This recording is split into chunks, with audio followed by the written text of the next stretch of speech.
Marketing, entrepreneurship, and all things small business.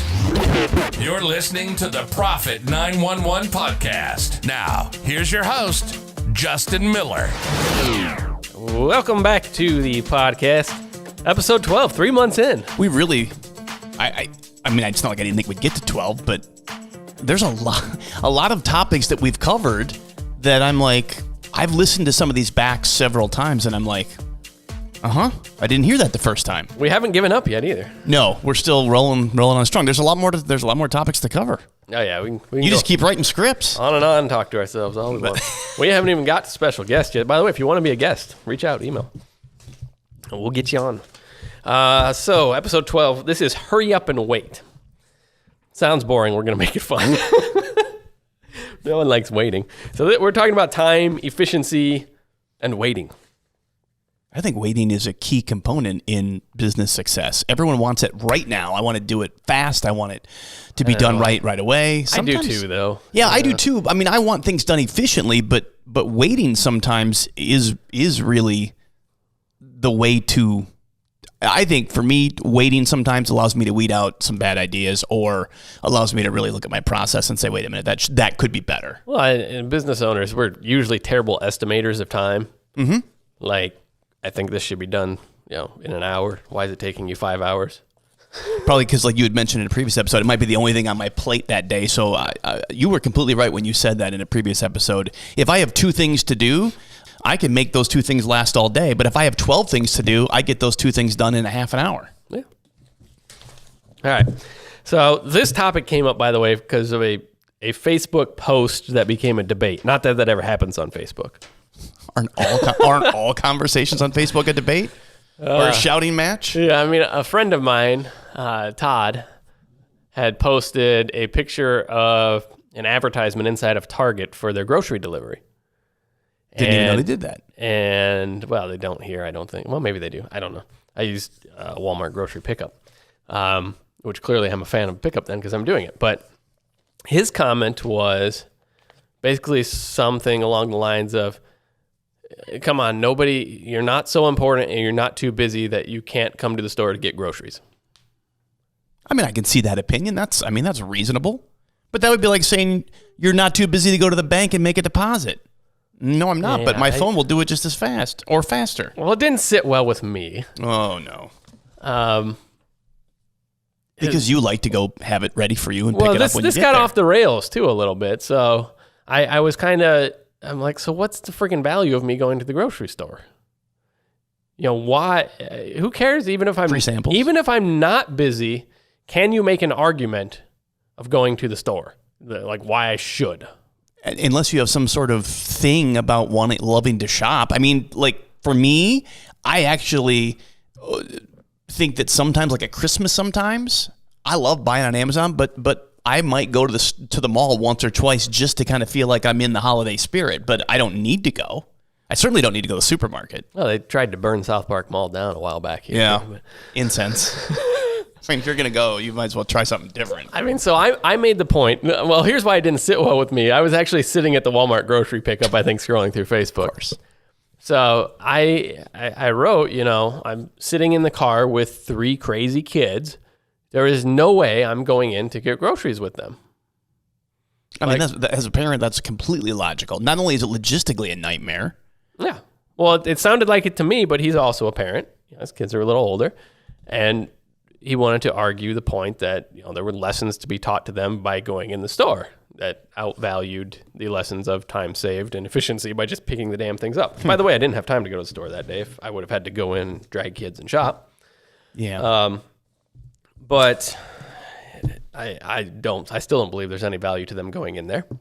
And then the topic, got further and further. It always down gets sidetracked, and then it becomes something completely other than what it is. But the bottom line is, this was about time and waiting. So I found some news stories here about how much time we spend waiting, and this is kind of interesting. So, Time Magazine article.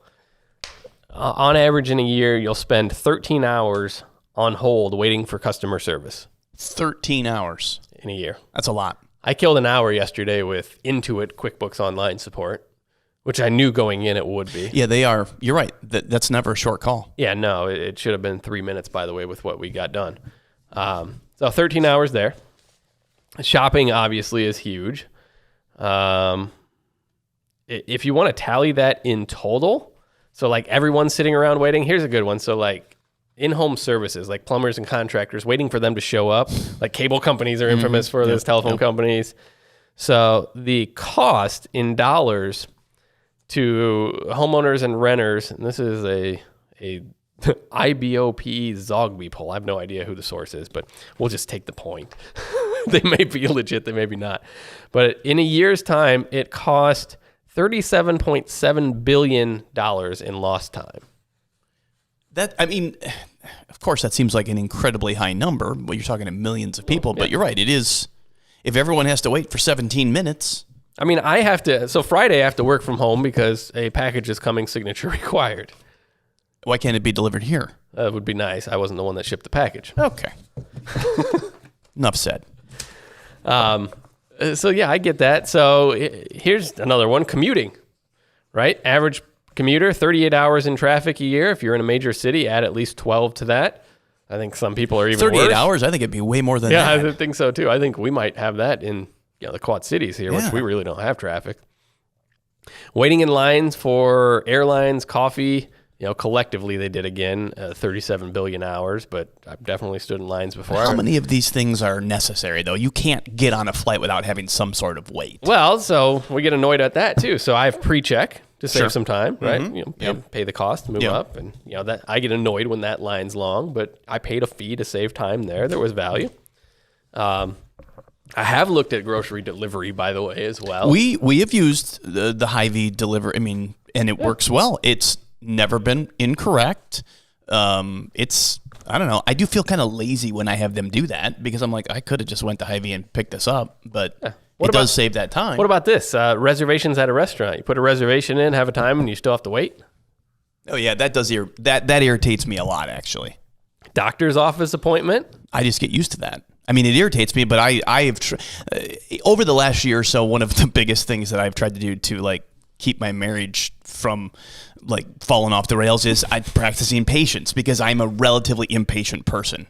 And my ex-wife and I really cemented that when we got divorced. It caused me to have a lot less patience. So for me, things like that, I'm either like, fine, I'm going to be patient today. And if this doctor's visit, if I don't get in for 47 minutes, I'm fine because I practiced patience. But then I'll leave the doctor's office and get irritated with someone who cut me off in traffic. It's like I can do it one time, and then the next thing that slightly irritates me will get me all upset. But I will look for providers that are pretty good about wait times. Oh, sure. I mean, you can find that on the online profiles. Yeah. There's also Concierge Medicine if you have the money.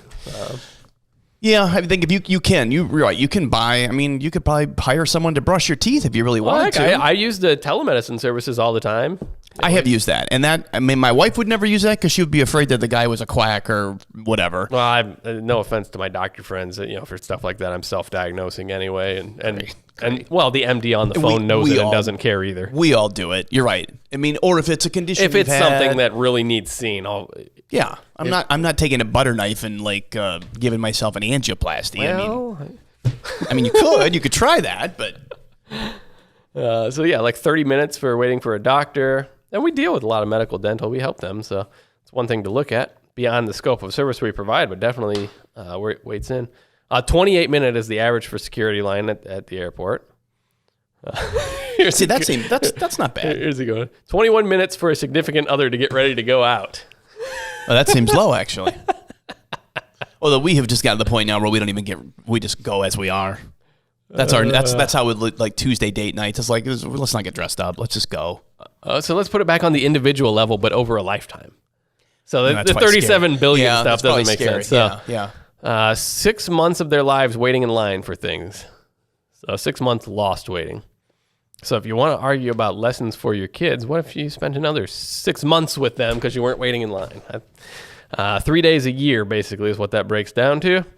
The average person spends about 43 days on hold with automated customer service in their lifetime. Yeah, that's probably true. If you take the bus, you're going to wait about 27 days in line. Here's another one. phones and phone usage. It says we spend 23 days a year on average, 90 minutes a day, or 9 years of your life. I think this is low. Yeah, that might be a little low. 9 years. That's crazy. But at the same time, though, you use that. It is a communications tool. So, I mean, yeah. Of those 9 years, how many of those are me talking to my wife trying to figure out what we're going to do for dinner? 6. Yeah, they're all browsing social media, and it'll be something else in 5 years. But it is an interesting topic, and these are some interesting stats. But it does have an impact on us as employers and business owners as well.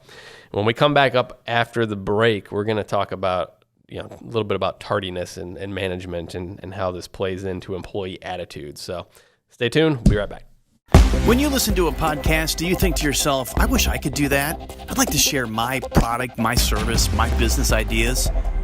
Well, we can help you with that. At Kevin Walker Media, we specialize in helping you plan, execute, and then share your idea, your podcast.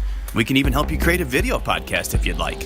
If you want more information, hit me up, 563-508-3418, or email me at kevin@kevinwalkermedia.com. We'll come to you on site 1 or 2 days, depending on your needs. We'll help you plan, we'll help you record, we'll help you execute, and then we'll share your message, your podcast with your listeners, with your potential clients as well. So if you need help with that, hit me up, 563-508-3418, or email me at kevin@kevinwalkermedia.com, and let's get your idea off the ground, share your good news, and get your podcast started. And now back to the Profit 911 podcast with your host, Justin Miller. We are back, and we are talking about time, tardiness, waiting, efficiency, all that fun stuff. Bottom line is everything's changing. Society's changing, and it affects the workplace as well. We actually had, while we were on break here, you were talking, in my company, you said it's hard to be late. You're setting up for weddings. Yeah, really. You can't, it's not like, I could see if you had set up crew who set up the wedding, and I don't know if you had that when you owned the company, if there was a specific crew that set it up, or did the DJs set up the events themselves? It completely depended, but we did have a policy for the most simple of setups. We had a 120-90-60 policy. Actually used to be 90-60-30, but that's show up 2 hours before the scheduled start time. Now let's see if I can even remember this stuff. Well, the next one was, I think it was completely set up, ready to go. That would have been the 60, so the 1 hour before. I don't know. Bottom line is there was an hour of slack time. Mm-hmm. We expected them to be an hour sitting on their tails and paying them for it. Yeah, mine, I think, with the photo booth company? Oh, no, I know what it was. So the 2 hours before was show up at the office for a local job. Oh, 90 minutes was on event site. 60 minutes was set up. And that makes sense. I'm maybe a little less stringent with them. I still make, like, the photo booth people, they have to be on site an hour before. Because if you decide to show up 20 minutes before, even though it only takes 20 minutes to set up, that is the one time something won't work. I didn't tell you the stringent part yet. The stringent. The tardiness policy. Did you ever read that in the handbook? That I probably did. So you had a large handbook. There was a lot of information there. I did peruse it for a couple times. We had a written policy that if you were 1 minute late for any of those three time frames, you made minimum wage for the night. Yes, I have heard that from the couple employees that I inherited from you. One of them was late for an event. What, you heard culture? I know. One of them was late, and then on Monday called me and said, hey, are you going to dock my pay down to minimum wage? I was, because he knew I could see when he checked in the office, and I'm like, huh?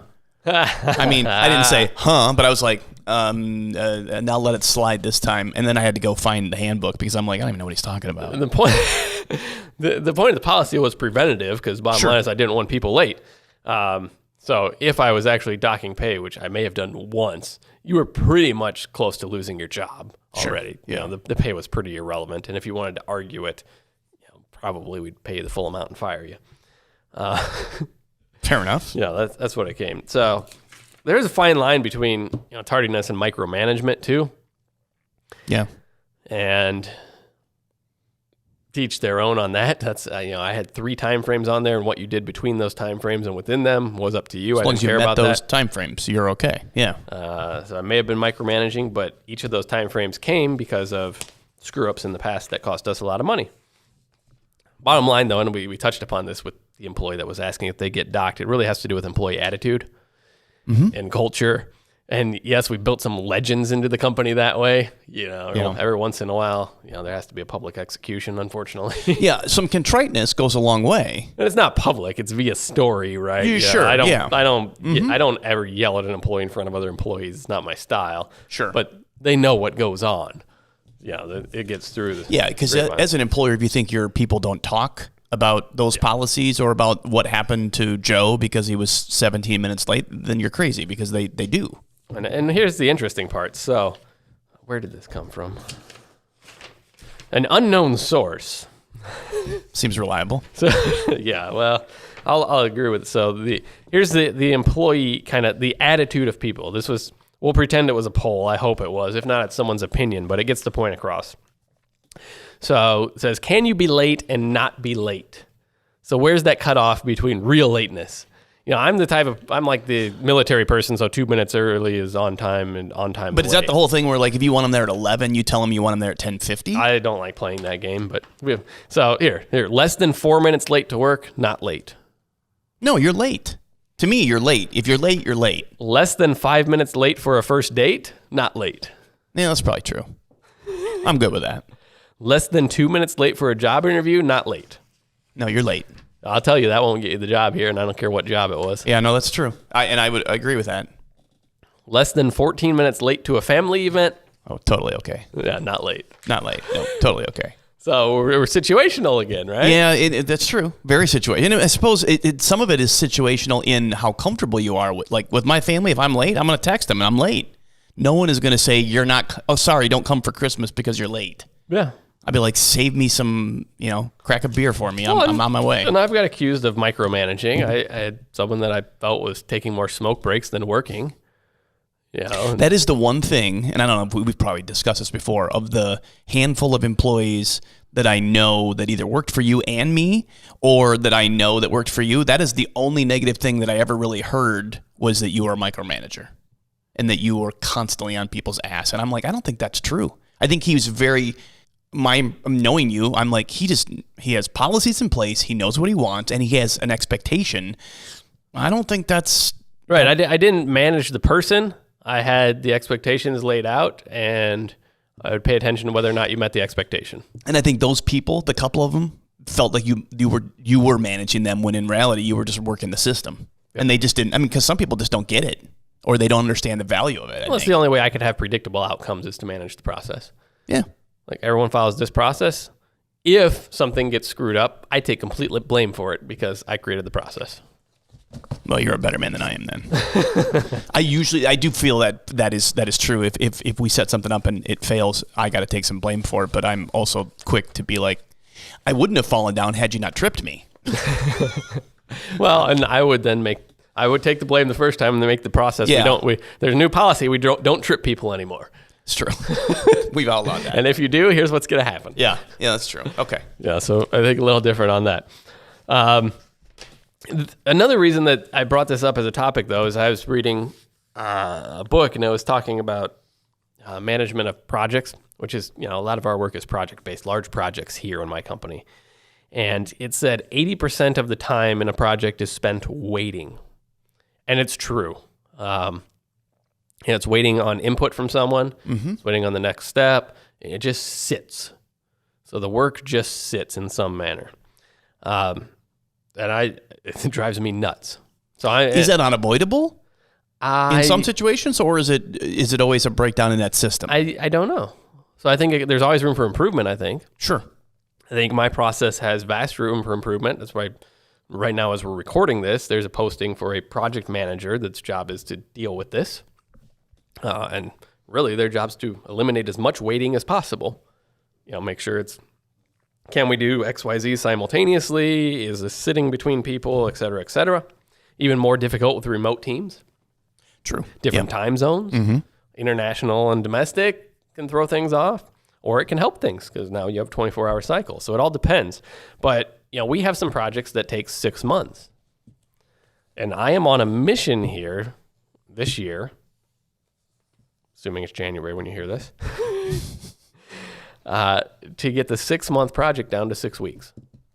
That's a significant reduction, though. Is it because the project actually takes that long, or is it because the process, and just like you said, being in different places, could it reasonably be done in 6 weeks and still done as well? I think so. It's going to take a complete shift in how the work is handled, though. So how did you even arrive at that place then? Why is it taking 6 months? Is that just the nature of how it is? I think that's the status quo. If you go elsewhere, that's the way it is. Yeah. Okay, I see what you're saying. So maybe copywriting wants to take 6 weeks when if someone busted their ass on it, it could be done in 2. Its work expands to fit time allotted, right? Mm-hmm. So I have no doubt that we can pull this off. So is this more you just wanting to be more efficient, or does it become, as you do this, your company becomes more valuable to potential clients because you are more efficient? Yeah, multiple things. So the client experience will be vastly improved. And they don't even realize how much better it'll be because they're used to... No, yeah. Yeah.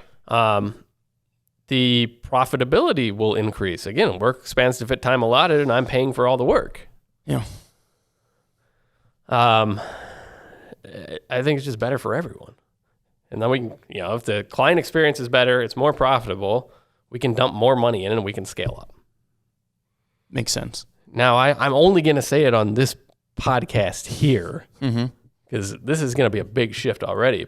But I think after we hit 6 weeks, I think I can get this thing down to 6 days.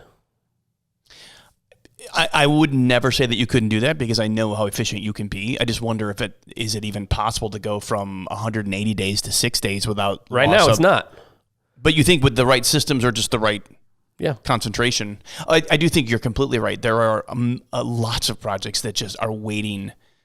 I mean, this radio group that I'm consulting right now, they own stations in North Carolina. The owner's in Philadelphia. We're in Iowa.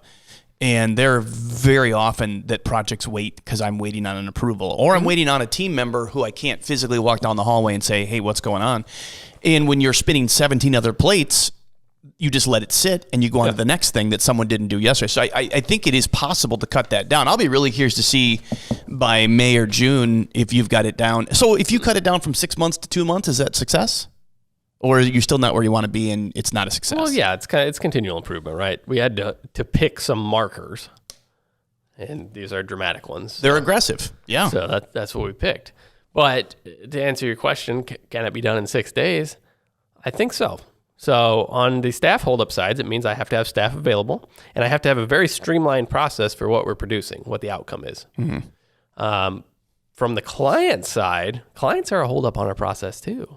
That's true. So I have getting information, and I have to design a process that's efficient from their standpoint and does not require back and forth communication.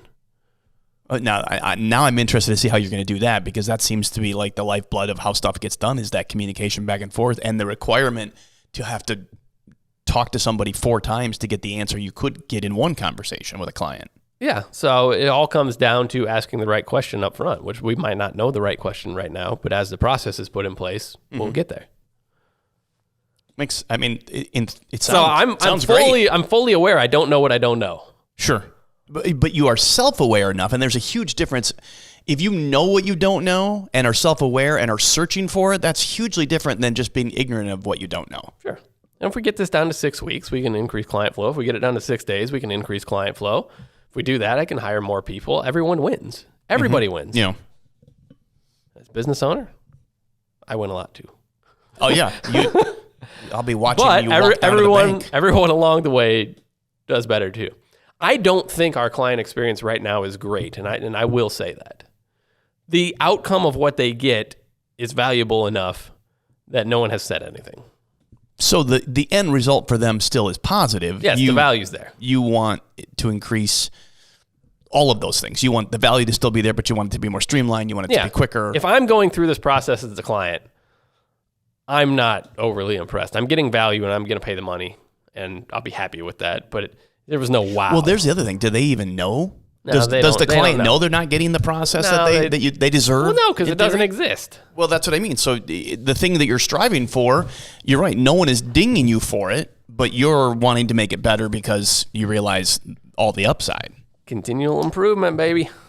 Well, that's funny how that often gets lost. Yeah.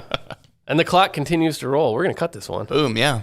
So next week, continual improvement continues. New year, new goals. Talk about... try not to lead too much. We'll talk about... Yeah, don't give it away. We'll talk about my opinions on goals next week. Thanks for listening. See you next week. Thanks for listening to the Profit 911 podcast. Be sure to subscribe and leave your comments. For more information on how Profit 911 Consulting can help grow your service business, visit profit911.biz.